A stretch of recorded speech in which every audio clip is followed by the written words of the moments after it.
Good afternoon. Regrettably, we are unable to proceed with our second stage of reopening in light of the latest outbreaks and the big cluster that we have discovered in Bukit Merah. And now we have to adjust our plans. Why are we doing this? Perhaps I can just give some perspectives. We've received a whole range of feedback and views about this matter. And generally, I would say there are two schools of thought. One school of thought is that we should push back the reopening to a much later date until we have cases that are near zero, consistently for many days. But this is in fact very hard to achieve and may not even be possible to do so given how transmissible the Delta variant is. And if we were to take this approach, it will mean we have restrictive measures in place for many months, which will cause many businesses to fold. So that's not a very realistic option.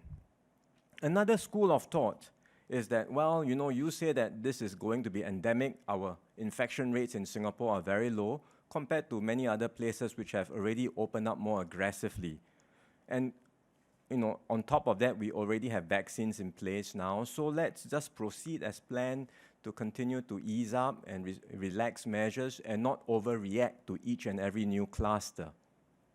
Now, I can understand the sentiments behind this, and indeed, we do want to proceed with our reopening more confidently.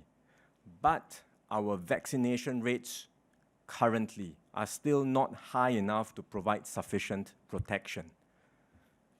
You have to look, where it comes to vaccination, you have to look both at the first dose, which indicates the coverage of protection, as well as the second dose, which confers full protection.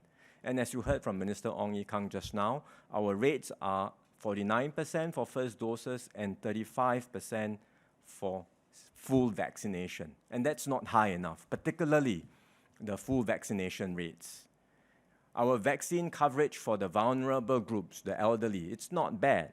It's certainly above 60%, but still not high enough, especially for those who are above 70 years old. We would like it to be much higher in order to protect our vulnerable groups. So if we were to ease our restrictions too early, big clusters can easily break out and overwhelm us and result in higher hospitalization and even mortality for the vulnerable groups. That's exactly what we are worried about. And you can see this happening in other places too. For example, in the UK, they too have decided to push back their reopening timelines precisely for the same concerns. And that's why we are not adopting either approach. Instead, we are treading a very careful path forward based on a rigorous assessment of our current situation. And hence, we have decided to break up the reopening into two steps.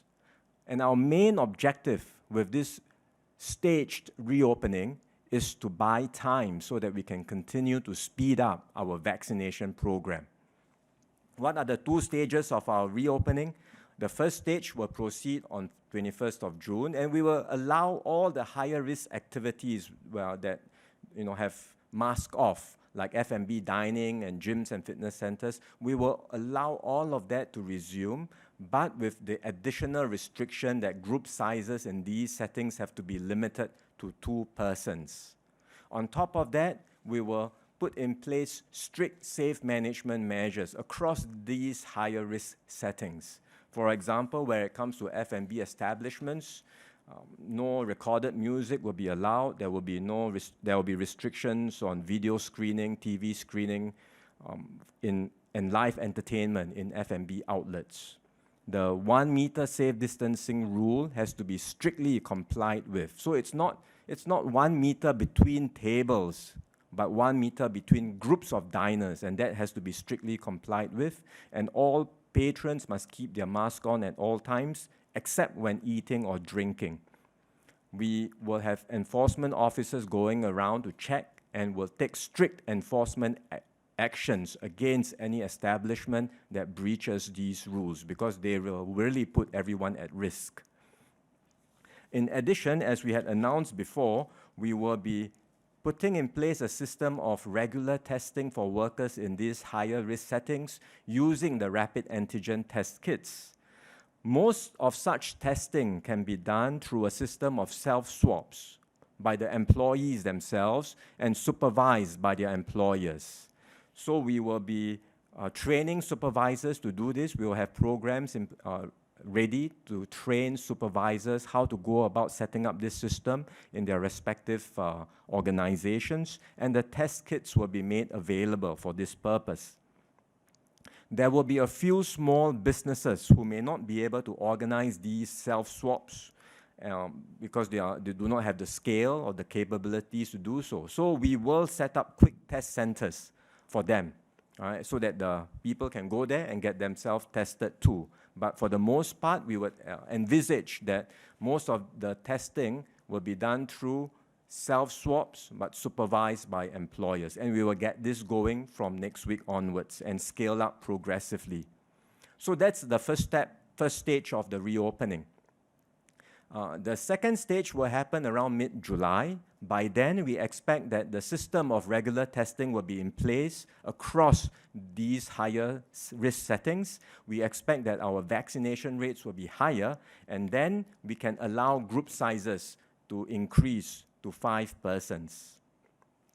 With this phased approach, we recognize that some businesses will be impacted, and therefore the Ministry of Finance will continue to extend the support measures. We will extend the support measures for the job support scheme, and for hawkers who are self-employed, we will extend the subsidies for fees for table cleaning and centralized washing services, as well as provide rental waivers. And for workers who remain affected by the tightened measures, we will also extend the COVID-19 recovery temporary grant till 31st of July, till the end of July. And existing recipients of this grant who continue to require assistance can apply for a second tranche of the CRGT support grant in July. And the Ministry of Social and Family Development will provide more details on how to go about doing this. As we resume activities from 21st of June onwards, cases are bound to go up. We have to expect that and be mentally prepared for this. We will do our best to prevent large clusters from arising. We've already implemented more extensive quarantine operations, but there is a wider ring of people who are not close contacts but may have some possible exposures to the virus. For example, you are in the restaurant, but not seated together, perhaps a different table, but you are in the restaurant at the same time, or perhaps in a shopping mall at the same time when there are infected cases breaking out.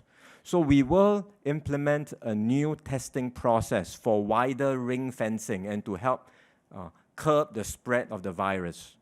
In particular, we will send health alert SMSs to those individuals who are exposed, and they will be required to undergo mandatory testing at designated centers. So it's not just up to you, if you're worried, come forward, but we'll send you an alert and it will be required for you to undergo a mandatory test at the testing center. At the centers, we will give you DIY test kits to self-administer at home over subsequent days, because we know there's an incubation period, so one test is not sufficient. So after getting tested at the center, you will get DIY test kits and you can continue to self-administer the swabs at home for subsequent days to confirm that you are not infected. So this will be a new process that we are putting in place to help curb the spread of any new cases that may break out, and we call on everyone in Singapore to do your part to help us control the infection and prevent large clusters from breaking out. Finally, I want to add to the comments made by my colleagues earlier and reassure everyone that we will continue to synchronize our reopening with our vaccination plans. We are doing everything we can to ramp up vaccination, as you heard from Minister Ong just now, and we will be able to offer everyone a vaccination slot soon. So please, when it comes to your turn, sign up, get yourself jabbed so that we can achieve high vaccine coverage and protection levels. Then we can all look forward to reopening safely and resuming our normal lives.